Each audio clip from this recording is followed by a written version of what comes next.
Good morning, good afternoon, and good evening to all of you joining us for the launching of a report titled The Long Game, Iraq's Tishreen Movement and the Struggle for Reform, published by Enabling Peace in Iraq Center. My name is Bilal Wahab. I'm the Wagner Fellow at the Washington Institute for Near East Policy. And I'm very delighted this morning to be moderating this panel discussion that marks the release of that report, a report that took a year to put together and write on Iraq's Tishreen movement, which is the Arabic word for October, in reference to the mass protests that broke out in Iraq in October 2019. I'm excited to be hosting 4 speakers today, 3 of the main authors of the report, and Marsin Alshamari, who will be joining us in a bit to discuss this. So with me today are 3 of the authors, Umar, Muhammad, and Eric. I'll get to their bios in a second. They will comment on the report, and then we'll get to some discussions and for the first half hour.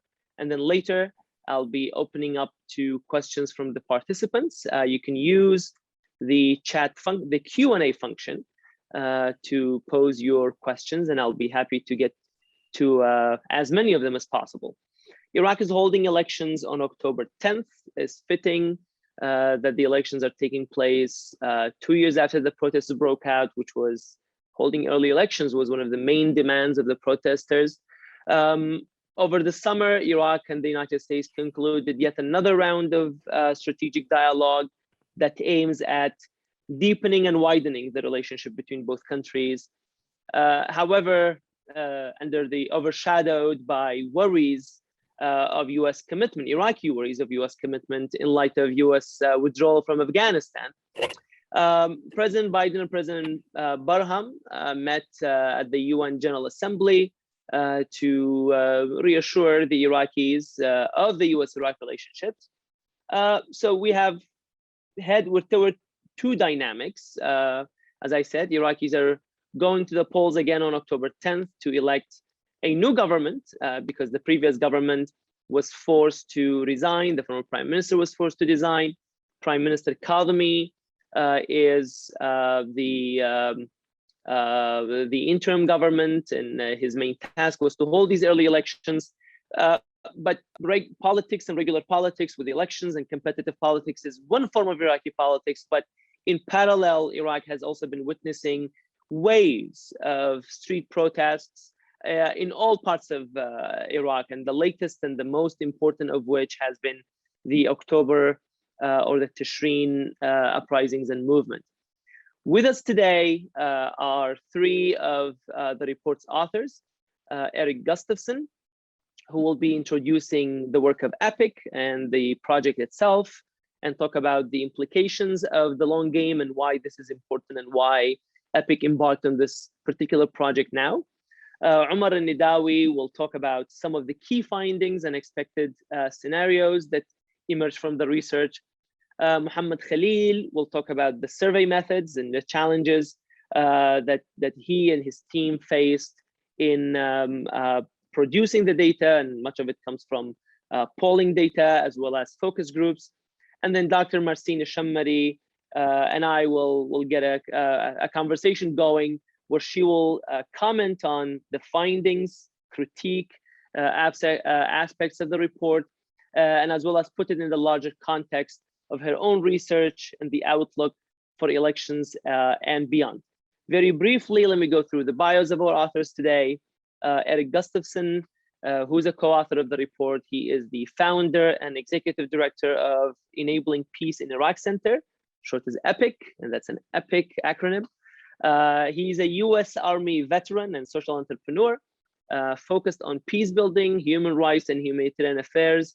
He's written for the Middle East Institute, for the Washington Institute's Fikra Forum, The Hill, among other outlets, and making appearances on outlets like PBS NewsHour and the BBC.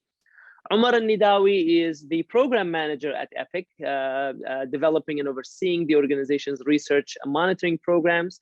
He is also a lecturer at the State Department's Foreign Service Institute on Iraq, and his writings have appeared in the Wall Street Journal, Foreign Affairs, The National Interest, among many others. Muhammad Khalil, another co-author, is EPIC's country representative in Iraq, directing the organization's fieldwork and connecting EPIC's research and advocacy with key partners and stakeholders in Iraq.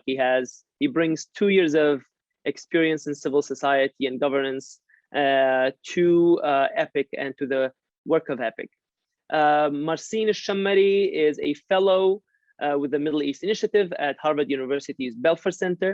Her PhD is from MIT, where she studied Shia clergy and protest movements, which is also the subject of a book that she's working on that looks at that dynamic from 1920 to 2020.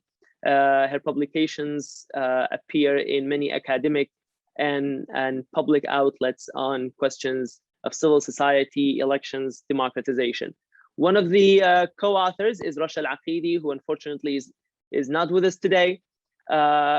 She's an expert on Iraq and as well as social media and that aspect of the report that she contributed heavily to. For those who are watching and following us on Twitter, we're using the hashtag Tishreen report and hashtag Iraq panel. So with that, I'm gonna turn over to Eric Gustafson, EPIC's director, to situate this report in the big picture. Eric, over to you. Thank you so much, Bilal, for that introduction. This is a big report. It's been a remarkable journey, and we're really excited to be able to present this. For all of the folks that are joining us or watching the recording, I wanted to just briefly introduce EPIC and then talk a little bit about the story of the research. So Enabling Peace in Iraq Center, EPIC, is an international nonprofit organization dedicated to the advancement of peace and development in Iraq. We've been around since 1998. We're headquartered in Washington, D.C., and we have a field office in Erbil in the Kurdistan region of Iraq.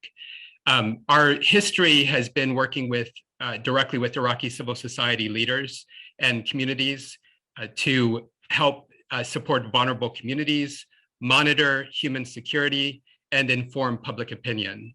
Our ultimate vision is a safe and prosperous Iraq in which all the citizens live free from want and fear and with dignity. And right now, the center is focused in 3 areas. One is on improving governance and human rights. The other is promoting peace and recovery in conflict-affected areas. We recently have been doing work in Sinjar. And to fight climate change while mitigating the impact on vulnerable communities. All of that, of course, ties back to our mission of peace in Iraq. When you consider right now the challenges that the country is facing, threats to its peace, a lot of it has to do with poor governance. A lot of it has to do with the challenges of recovering from conflict and peace building. And then also increasingly, I think there's a recognition of the role that climate change has been playing as a driver of conflict, whether it's from Syria or from the rise of ISIS. And you look at the way that Iraq is particularly impacted by climate change, by the shrinking agricultural belt, and how that's farmers are losing their livelihoods, and that also contributes to conflict. So the story of the research, well, 2 years ago almost, right? October 1st, 2019, a mass movement across Baghdad, across cities in the south, took hold. It was remarkable. We had seen anti-government demonstrations before. We can think of the protests in Basra, because when over 100,000 of the residents got sick from the water, and people were just so frustrated. There have been, I think almost seasonal protests that have happened in Iraq for years. This was different, though. We recognized it almost immediately. The scale, the resiliency, the creativity, also the unprecedented violence against the movement.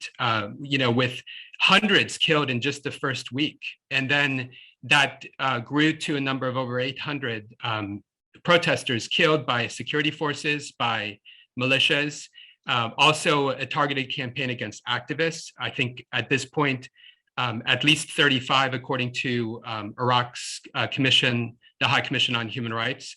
They report that at least 35 activists have been assassinated to date since the movement started in October 2019. And yet still, it has persisted, and it has toppled a government. It helped bring about the resignation of Prime Minister Adumati, and then the ushering in of the interim Prime Minister Khatami.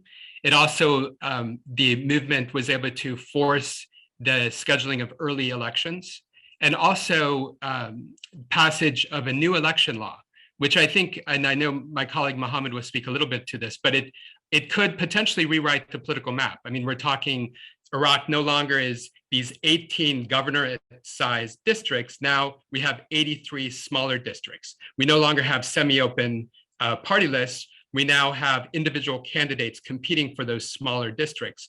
An opportunity to create more of a connection between the parliament, the member of parliament, and the constituents within their community. These could be potential game changers. And they were able to create this change, not with a large political bloc in parliament. They did it through pressure, winning people over, and it was wildly popular. I think at the height of the protests, everybody wanted to be seen in Tahrir Square with selfies, and you had soccer team players, showing the signs of Tishreen. So this caught our attention, and as an organization that has always been monitoring human security developments, we became really interested, and we felt like there needed to be more of an understanding, more research, more of a study. I think there's a tendency oftentimes for think tanks, and it's partly driven by resources. The focus will be on the prime ministers, the presidents, the speakers of parliament, the heads of major political parties. But oftentimes there's a need to really go under the surface to get to know the people, to understand a social movement. And that requires a considerable amount of research. So we put together the proposal. It took, I think, a year before we were able to secure a funder, and we moved forward on that since.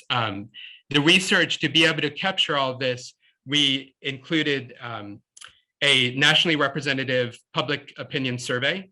We did focus group discussions with at least 28 activists, both from the Tishreen movement, but also from the movement protests in the Kurdistan region. And we did over 30 key informant interviews. So much went into this research. I do want to recognize and give a shout out to Rasha Al-Akhidi. There was an opportunity with this report. We were excited to be able to collaborate with her because I knew the value of her research. I knew how much she was able to, how much she follows the social media, the cyberspace realm, which, look at my age, look at, I mean, it's something you need younger blood for that. And she did a remarkable job, and you'll see that in her section of the report. So I want to be sure to highlight that.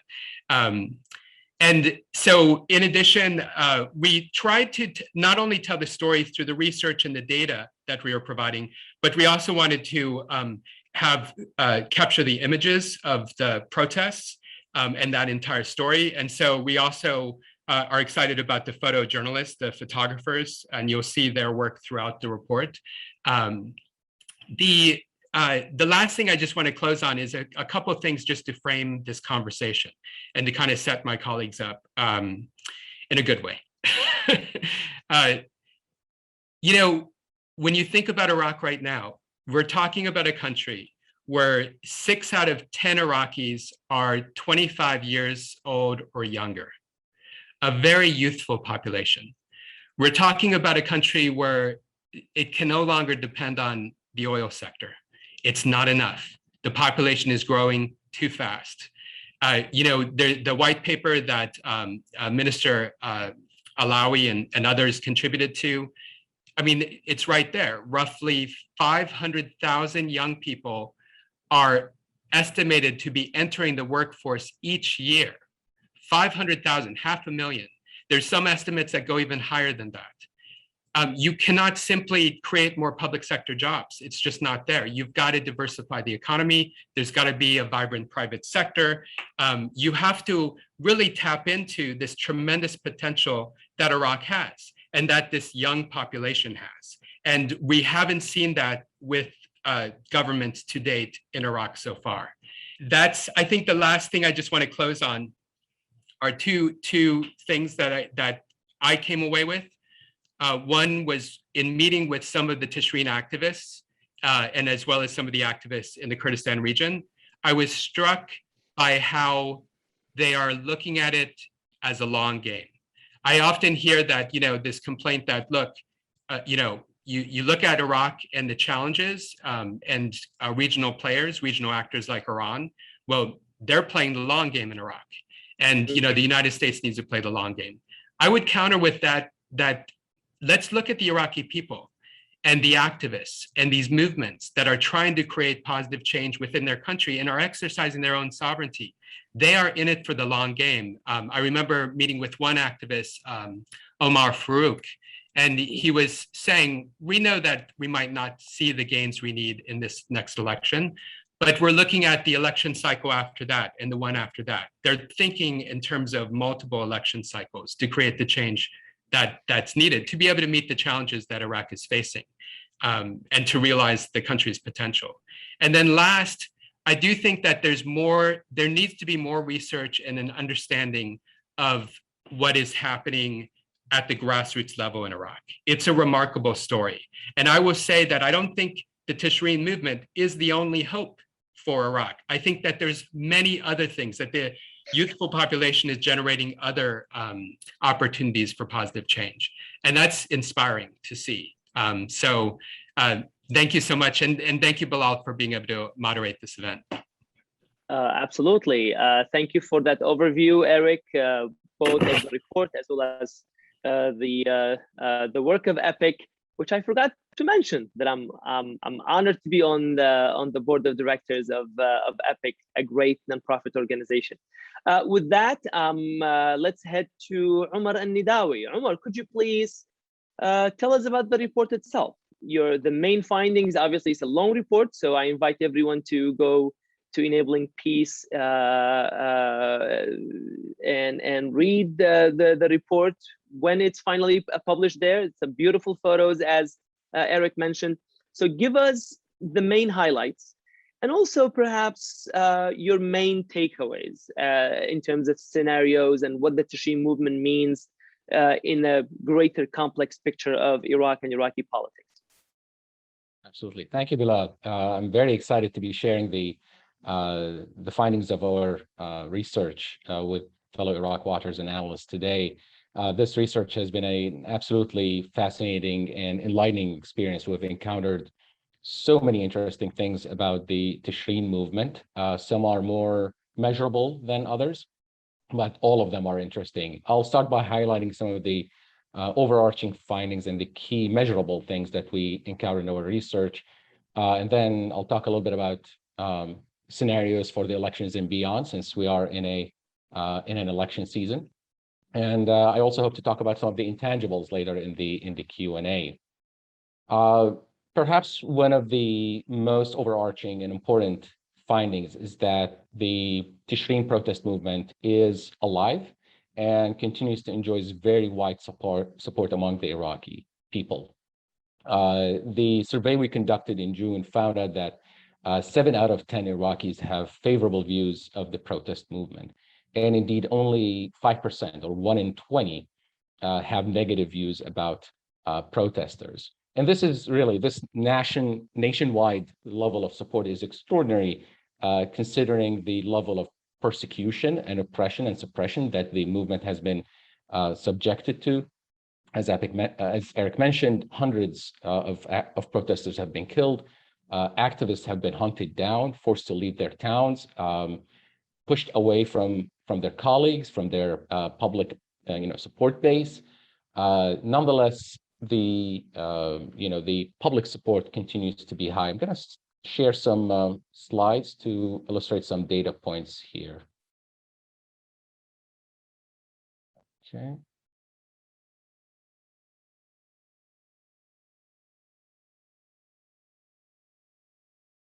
So I think it's also important to note that this support, this public support for the protest movement is not at arm's length, but indeed quite involved. When we asked Iraqis who participated in the survey about their participation in protest, it turned out that 3 out of 10 have actually participated in at least one protest since October 2019. So the level of participation really can be much larger than attendance in any one individual event can lead people to think. We also found that Iraqis think that Tishreen has actually changed the socio-political landscape in Iraq in several ways. In one of the survey findings, we saw that almost half of Iraqis, 47%, think that protests have had an impact on social conditions in Iraq in terms of reducing sectarian feelings or increasing equality among social classes. And about a third thought that the protests have had an impact on political conditions, obviously, through changing the election law and so forth.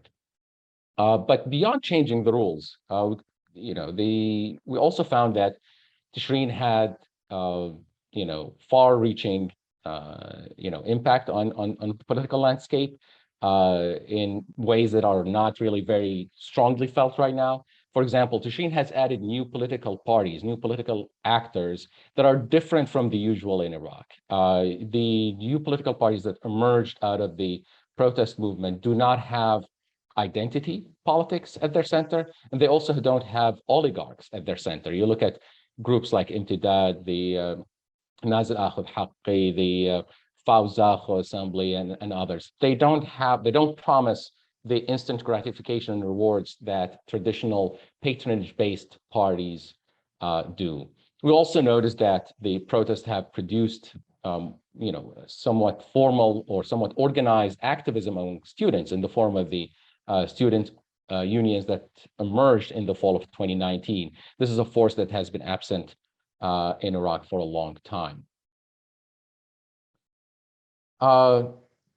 Turning to matters related to elections and the scenarios, based again on the findings of our survey, we found that the Iraqis' confidence in the electoral system continues to suffer because of the negative experience of the 2018 election. So to establish a baseline of our analysis, we first asked Iraqis, how they felt about the 2018 election, and more than 60% thought that it did not represent the will of the Iraqi people, which is a remarkable, I think, statement. Then when we asked them about their perception of how they expect the next election to be, we found that only about 23% thought that the next election, which will happen in 10 days or 11 days, is going to be free and fair. Taking that to the next step, we wanted to see how the widespread support for Tishreen could translate into votes and political influence, political power. Among eligible voters, we found that Iraqis are 6 times more likely to vote for a candidate representing Tishreen than a candidate representing a traditional political party. If you take that figure among only decided voters, then we're talking about 70% of decided voters favoring the Tishreen candidates. However, despite this expression of widespread support, we expect, voter skepticism about the electoral system, the apathy that we're seeing towards elections, and the calls for boycott coming even from parties that are affiliated with Tishreen, to take their toll on the reformist chances in elections.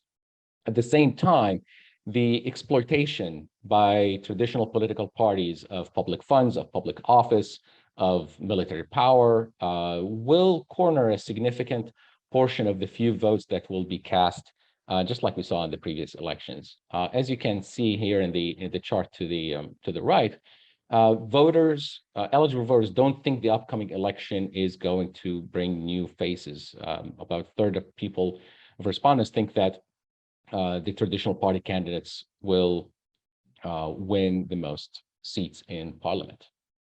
That said, we can also see that a third of respondents don't plan to vote, and another third are undecided. So this leaves much room for the picture to change over the coming between now and election day. We've also evaluated the likelihood and implications of three scenarios that could unfold post-election, whether in this cycle really or even the next one. In the first one, we looked at a situation in which the Tishreen forces achieve considerable success in displacing establishment parties and gain effective control of government institutions. This is an unlikely outcome, at least in the coming election cycle, despite the widespread support we talked about. The fact, in reality, there's only about 200 Tishreen candidates by our count. That includes the candidates running directly through parties representing Tishreen, as well as independents who are running through other or with the support of other political groups. Given their numbers among 3,200 candidates and the fact that many of them are competing in the same districts, means that they're going to split the votes and they're unlikely to win large number of seats. However, this was the outcome that survey takers looked at favorably. Although not decisively. They expected, as you can see here in the slides, that Tishreen's ascendance to power would lead to less corruption, less muhasasa, and some improvement in economic conditions. Of course, muhasasa is the ethno-sectarian power sharing system that dominates Iraqi politics. In the second scenario, we expect Tishreen candidates to achieve moderate or limited success in taking control of state institutions, and gains just enough power to stay relevant and alive. This is a plausible scenario. A modest number of Tishreen candidates may indeed reach the halls of parliament on their own or with the help of moderate establishment parties. The decisive factor in their effectiveness would be their ability to coalesce and come together to form an effective bloc and avoid being divided and co-opted by the establishment parties.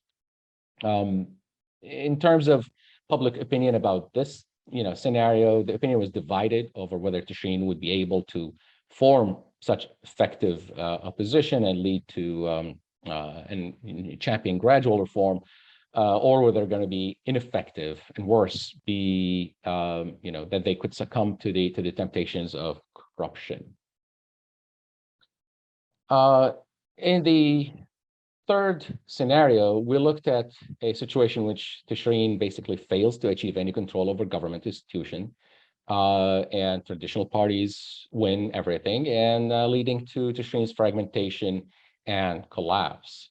The first part of this scenario, a traditional party victory is quite likely, given all the obstacles that we know they face Tishreen. However, the fragmentation and collapse of the movement appears less likely given the protest movement's demonstrated ability, as we've seen in the late May protests after the assassination of activist Ihab al-Wazni, also the July 18 protests for ending impunity rallies, that the movement has the ability to mobilize mass support across regions, despite nearly 2 years of suppression by its antagonists.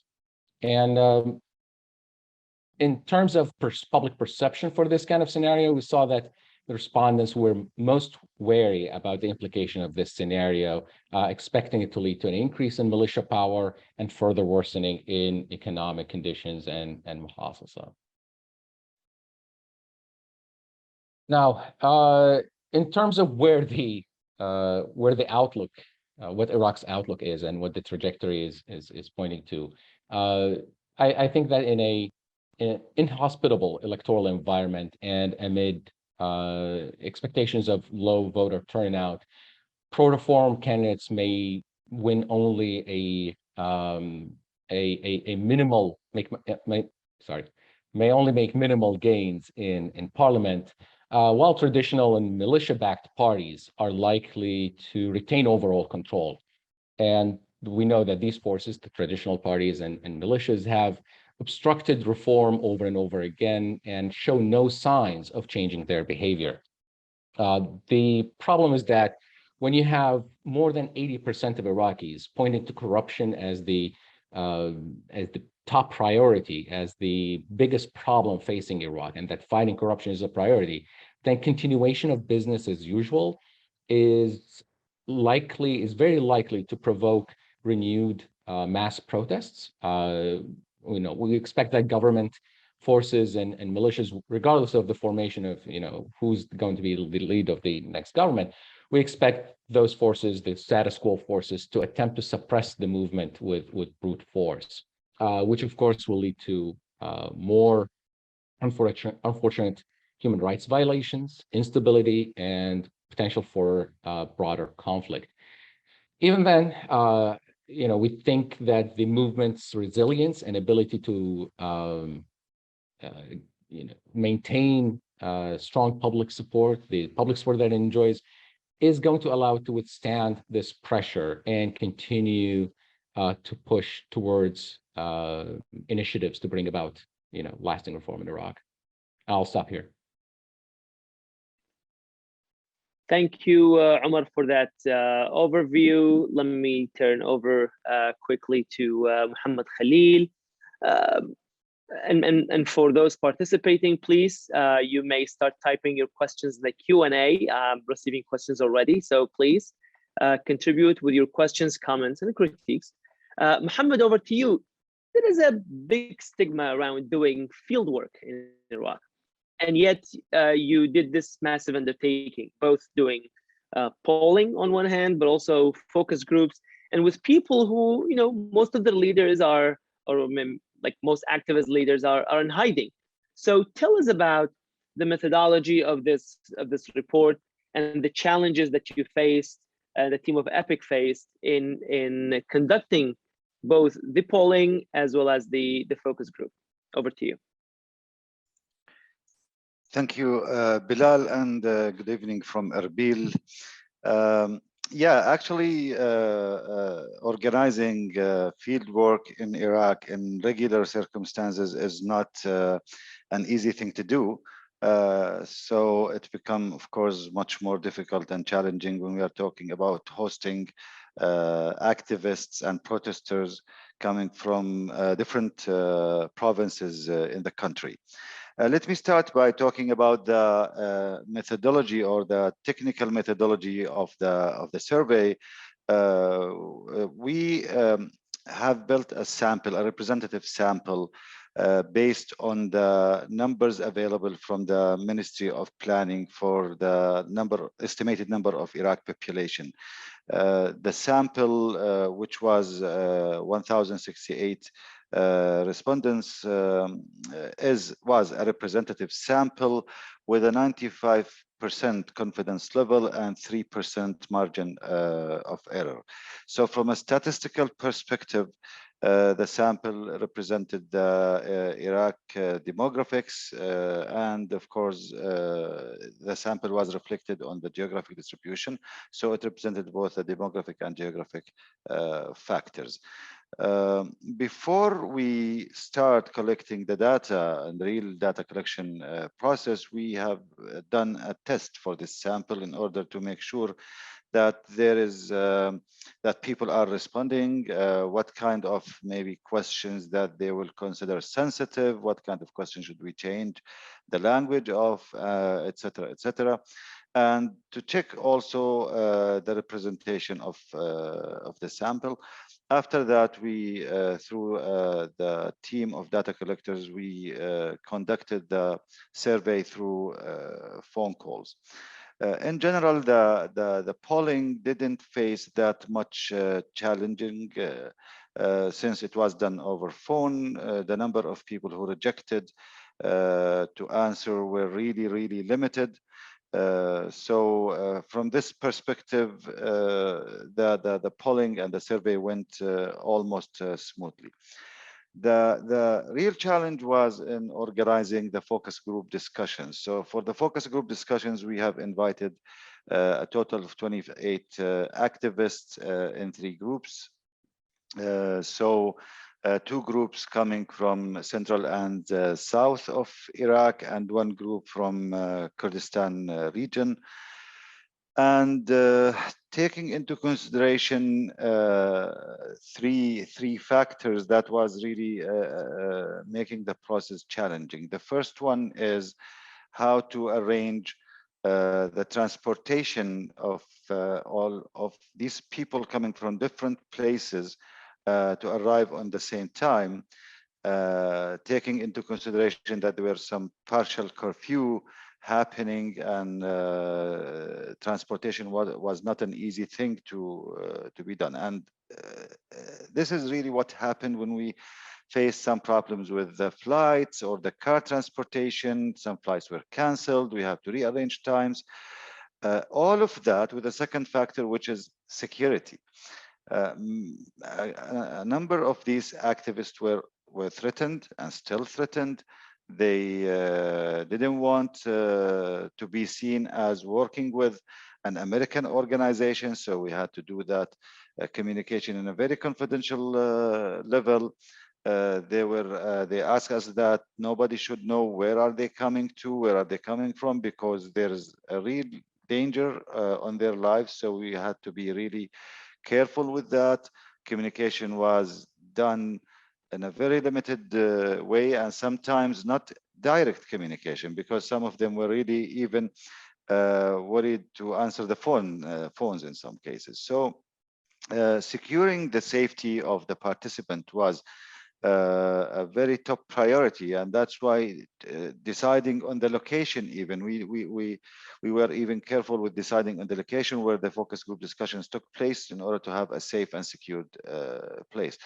The third factor, of course, was related to putting people with different backgrounds together and different opinions. Of course, you cannot bring all the people with the same opinion, and you have to go through the challenge of facilitating such events. And that led to one of the most important lessons learned from these focus group discussions, which is that you cannot deal with Tishreen protesters as one or unified group. You're talking to people with different ideology, different attitudes, different perspective, even related to or regarding the political participation concept.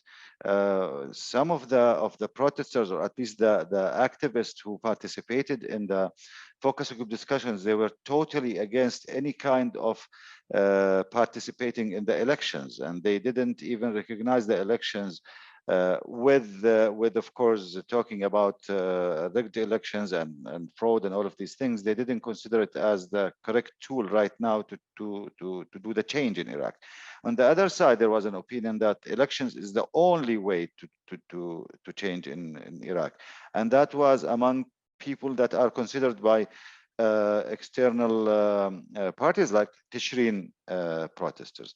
Also, dealing with other political actors.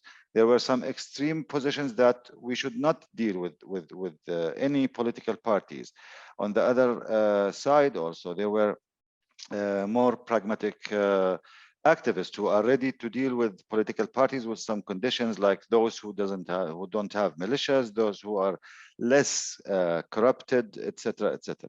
So that was one big lesson learned from this focus group discussion experience. After the focus group discussion, and this is a big benefit from my perspective, the field office here, EPIC field office, kept regular meetings and contacts with activists, and either on phone or here in Erbil when they had any chance to come.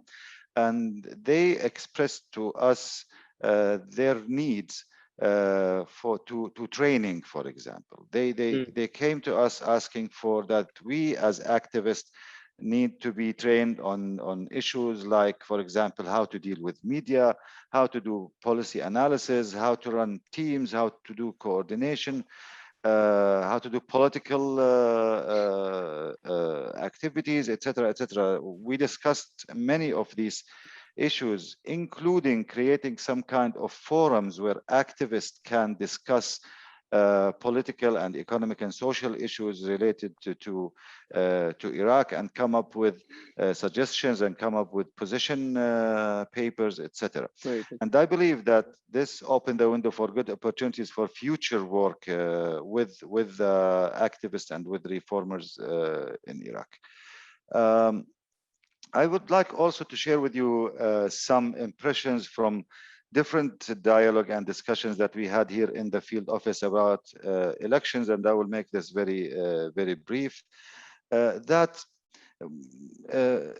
despite the date of elections is approaching, but still, talking about elections among Iraqis is not that high if we compare that, for example, with 2018 and elections and the ones before. I think there is some kind of losing interest or some kind of losing the more trust of the elections as a tool for change.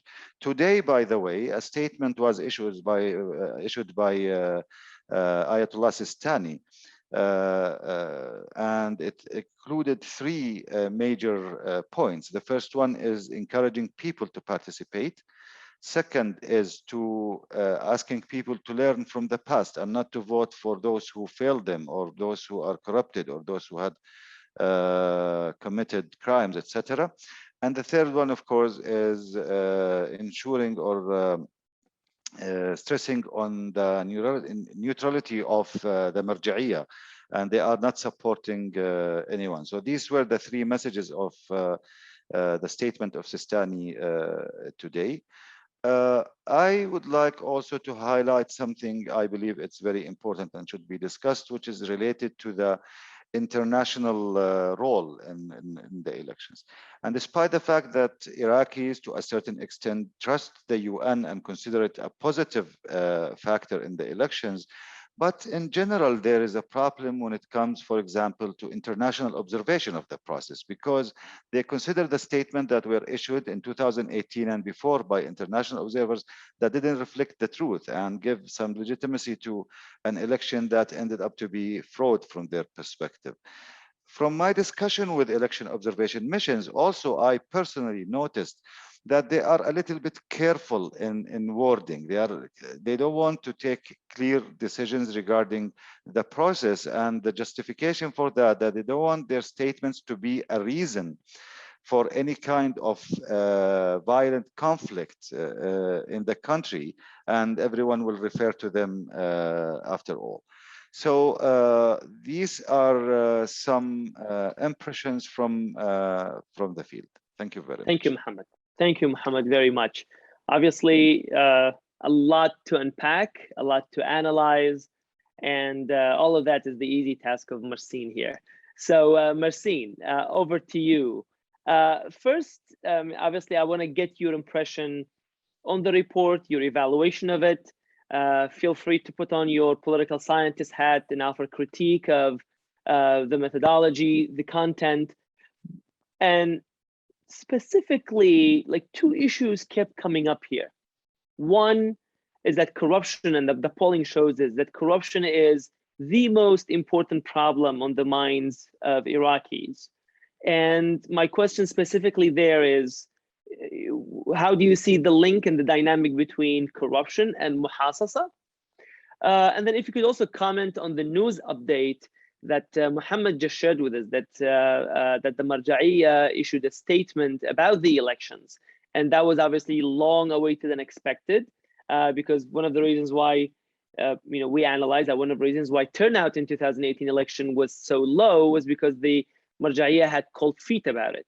So where would you put the today's statement in light of past statements and past interventions by the Marja'iyya about elections? And obviously I have some other questions for you, but let's get with those two easy ones.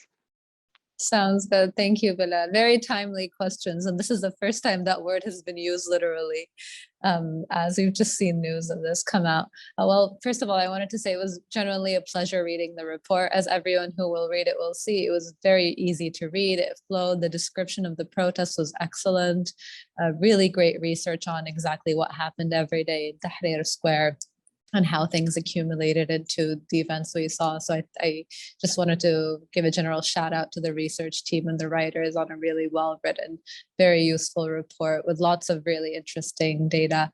And now that you've given me permission to put on my political science hat, I will tackle the first question, if you don't mind, which is actually to combine both methodological points and to discuss muhasasa and corruption.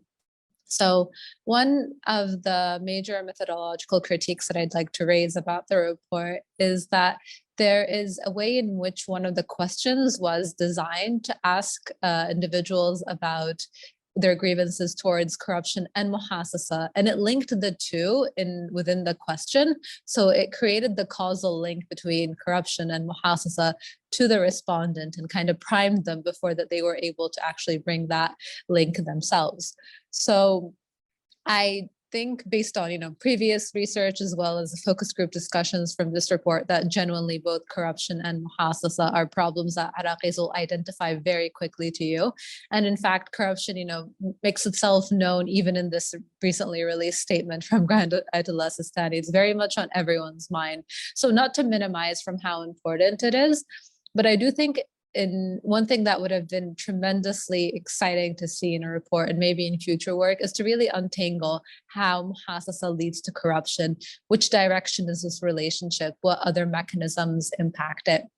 Because the way I see it, the muhasasa is an enabler of corruption. But if you ask me if I think we would not have corruption had we not had muhasasa, I would say no, that there are other avenues to corruption in Iraq that could easily be tapped into. The worst thing muhasasa has done is that it has really divided Iraq in a way that's very difficult to come back from. And the repercussions of that include corruption. But the link isn't one way, unicausal. I think the story is much more complicated, and I would have liked to hear people's opinions about why those two are linked, how they think they're linked, and I think that would have been tremendously valuable.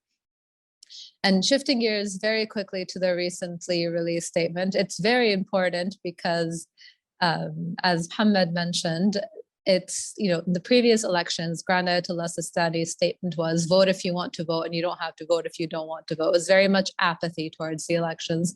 And then there was this very famous statement of don't, try people who have been tried before, which, also cast out a lot of candidates. So it really enabled people to boycott if they so wanted to and legitimize boycotting. What we see here today, right now, is a statement that says, please go out and vote. We know the election system and the electoral system has its shortcomings. We know it's problematic, but it's the best tool we have to ensure that Iraq's future is better than its past. And that is almost literally what the statement says in the beginning. It then goes on to encourage people to find individuals who care about Iraqi sovereignty, who aren't corrupt, who care about growth, prosperity, and security. It's tremendously impactful because, as you mentioned in the report itself, so many of these protests happen in the South, in Shia-dominant areas. And we can talk about what Shiaism means to the protests, but a huge population of protesters are Shia, and a huge population of boycotters are Shia.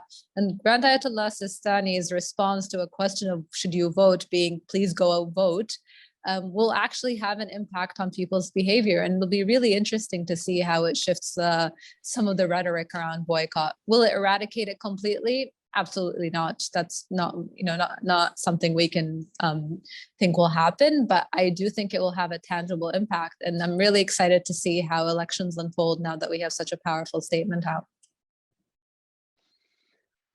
Thank you, Marsin. There are some excellent questions in the Q&A, and by the way, that question about Sistani was also asked by Greta Levy, so I just want to acknowledge that. On the issue of should there be an organic transformation of protest? There is this expectation that Tishreen and the civil society and the protest movement have to evolve into political parties or political personas and then run into elections and then find their way into the political system and then make the changes from within.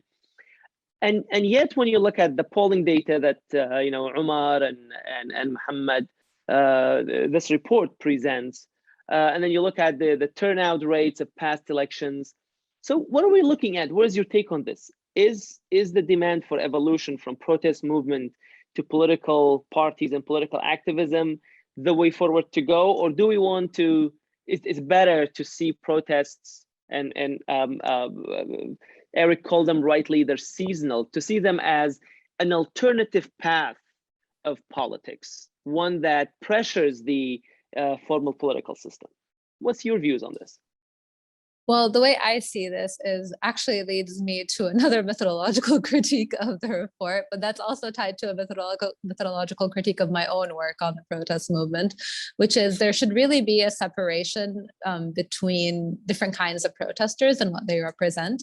And I think a lot of times the protesters we bring together to talk about politics represent an upper middle class kind of protester with a lot of political and economic knowledge who can engage and give us these ideas and describe, ideal reforms and the like. So when you look at a country like Iraq, and I'm sorry, the power just went off in Baghdad, but should allow me to continue undisturbed. Oh, sorry about that.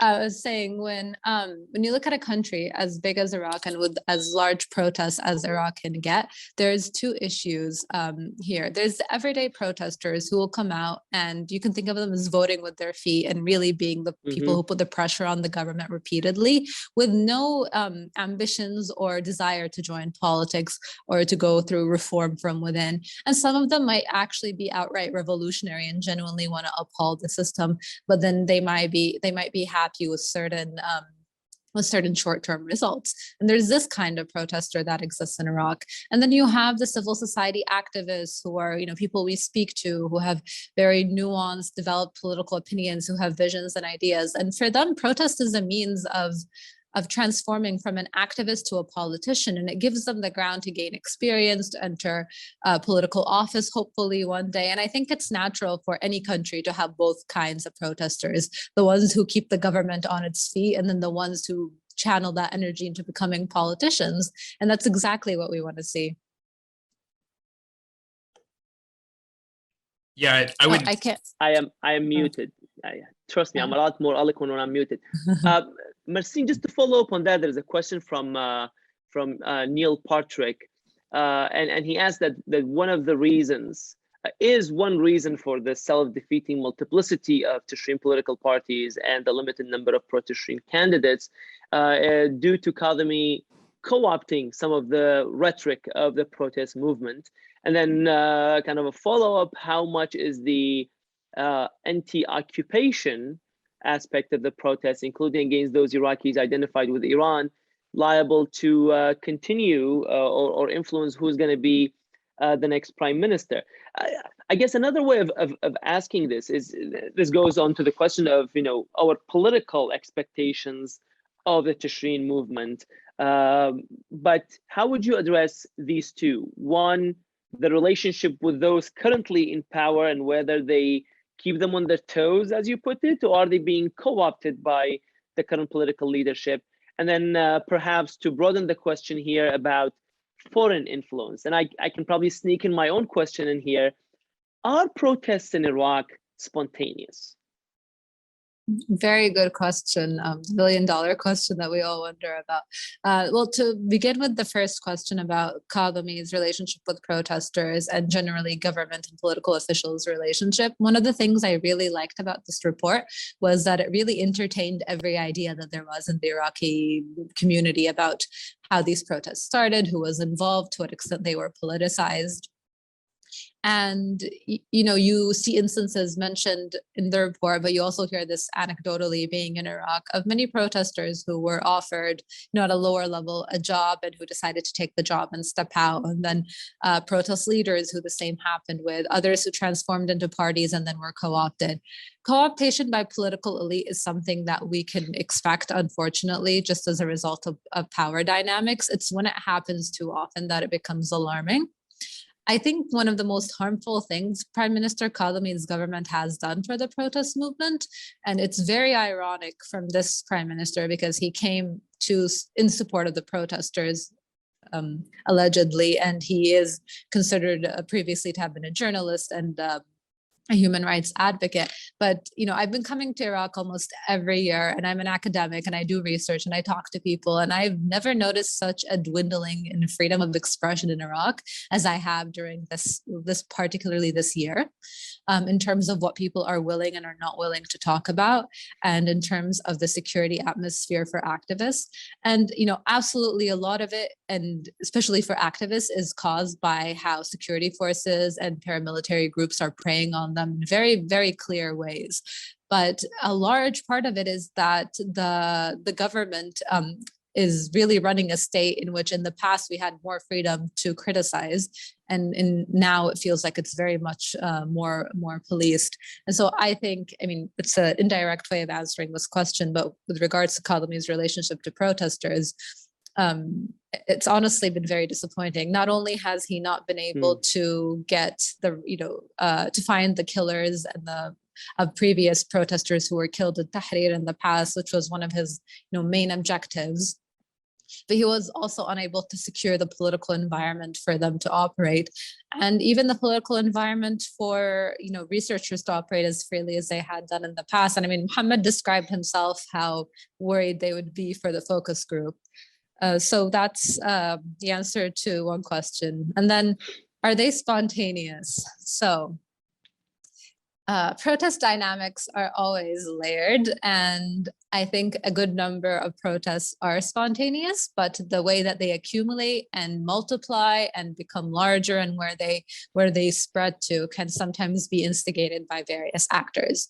So if you remember in Iraq's case, in the beginning when it was smaller and then it suddenly multiplied to be really big, and then we realized the Sadrists were part of it, you kind of got an idea of where it was organic and local, and then where it was multiplied by the presence of others.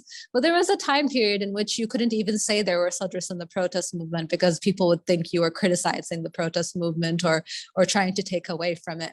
When in reality, after it, now that we have hindsight and we have all these reports about it, we can see that, when you speak to activists, they say, we protest year after year and we weren't expecting this mass wave of people to join us.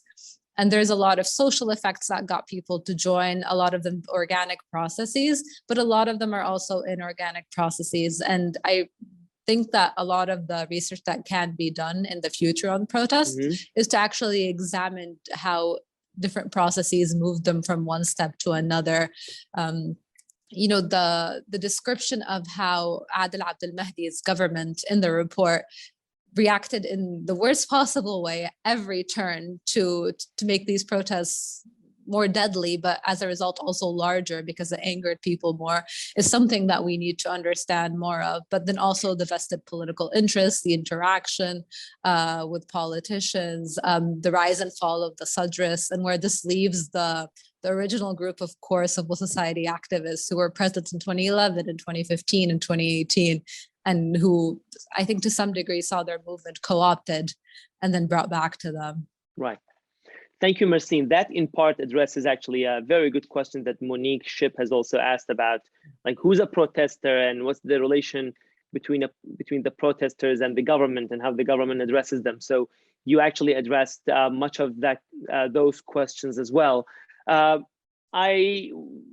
at 11 o'clock, so allow me to go 5 minutes over to do two things. One, give other panels an opportunity to, if they're willing to address and comment on some of the questions that I had and the participants had.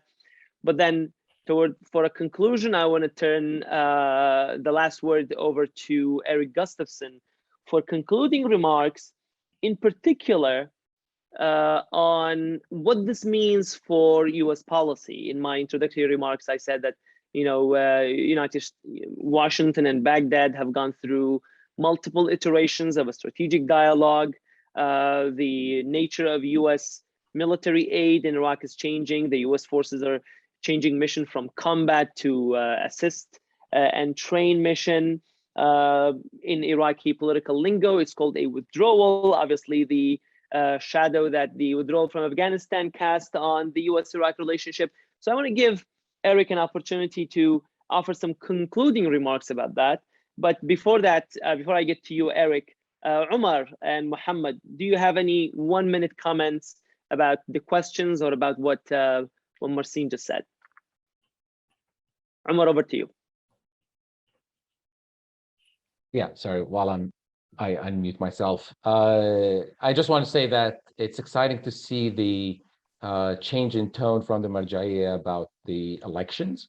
I think this can potentially lead to a significant change in the expected turnout for elections and open the doors for reformists to have a better chance at actually competing and displacing some of the establishment parties. But on the other hand, it would be very interesting to see how the public is going to respond to this. One of the intangibles that I've seen, about Tishreen is how secular it is. Iraqis use Alhamdulillah and Inshallah. They use, God and religious words in their common dialogue, whether they're secular or not. But what I've noticed among a lot of Tishreenis is that even their dialogue is very secular. They don't mention, they try to distance themselves from anything related to religion or faith or sect. So this is kind of like just me saying, it would be very fascinating to see how much the Marja'iyas, how much Najaf's words are going to carry weight with Tishreen. I think that's something to research in the future and see like what the trends are in terms of secularism, secular thought among the pro-reform movement. Thank you, Omar. Mohammed, over to you before I give the last word to Eric. Yeah, thank you. I would like to just to highlight on 2 points. One of them is related to one of the questions about if people are afraid to participate in a focus group discussion, how the elections will be fair. And I saw the regarding this is regarding the security issue. And it's a real concern, not only for people to participate as voters, but also for people who are participating as candidates. One of the negatives of maybe from some opinion of the new electoral system, that running on a small district makes the candidate as an easier target because the candidate is known.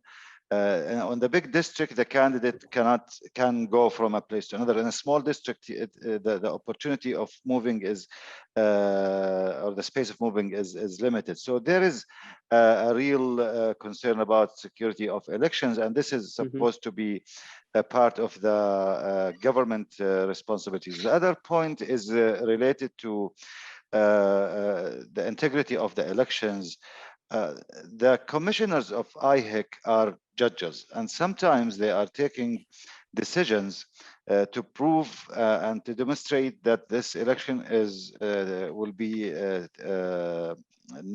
free and fair, to the extent that they are depriving some categories of Iraqis from their rights to vote. For example, canceling the out-of-country voting.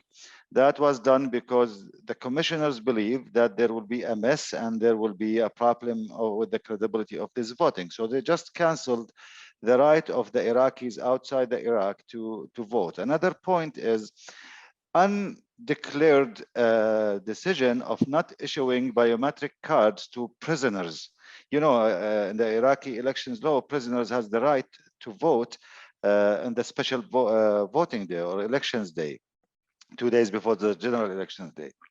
They didn't issue biometric cards to prisoners, so they are unable to vote. So the number of prisoners who are going to vote are very, very limited because the commissioners are convinced that prisoners have no free will to vote and they will be controlled by by the authorities and security. So they also deprive them from this right.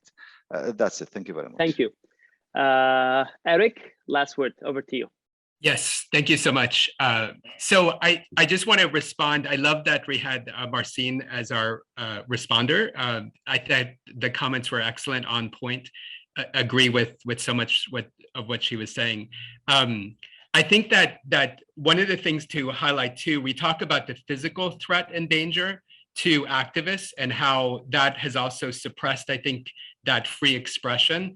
It's also happened in cyberspace. We've seen that play out. And when you read the section in the report about that, Rasha contributed, she does a great job of talking about that. It's also not just physical danger, it's also character assassination, going after somebody's individual, reputation. So that also is playing out.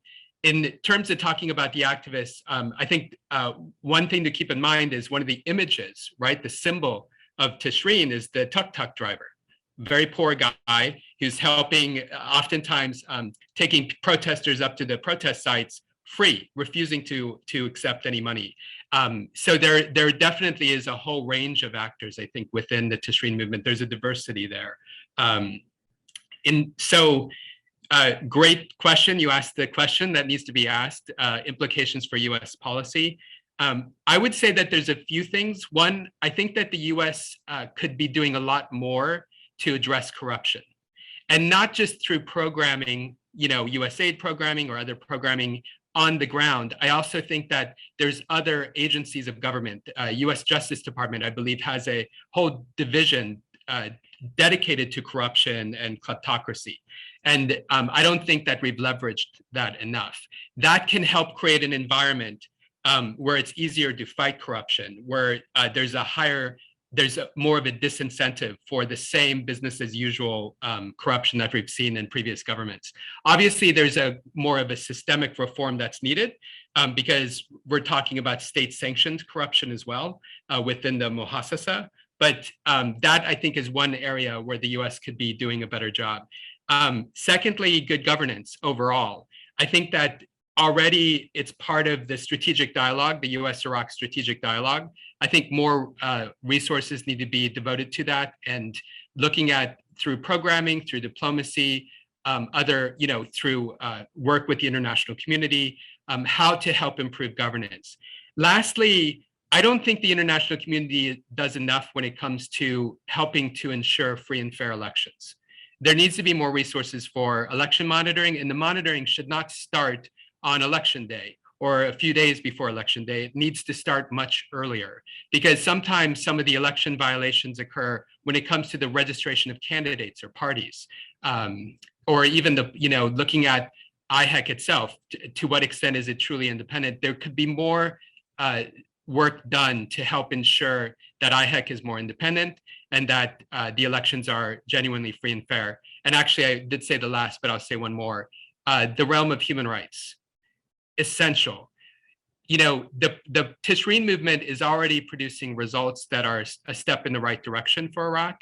I think the activism in Iraq will continue to push for positive change, but if activists aren't safe, it really diminishes that. And so recognizing kind of the social movement like the Tishreen movement as a political actor, and when it comes to looking at US policy and what steps to take, but also helping to ensure that activists who are acting nonviolently to bring about this change are safe, and that the human rights of the Iraqi people are respected.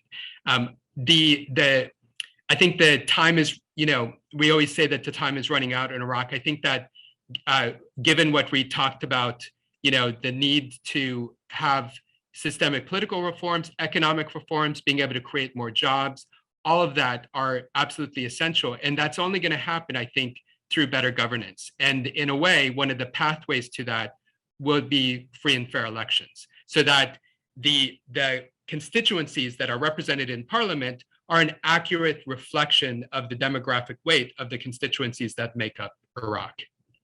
So, thanks. What a strong end to an excellent panel. I highly recommend the report. Go look it up. It was just posted at enablingpeace.org by Enabling Peace in Iraq Center. I am grateful to Eric Gustafson, Umar Nidawi, Muhammad Khalil, and Rashid Aqidi in absentia for the report, for your comments, for highlighting the main findings, and as ever, insightful comments from Dr. Marsin Alshamari, her critique of the work, enriching it with her questions and her recommendations for further research. So thank you to our participants for joining. Tune into the election results, and definitely more analysis from EPIC, and as well as from my own home institution of the Washington Institute. With that, good afternoon and good night to those joining us from Iraq, and all the best. And thanks again.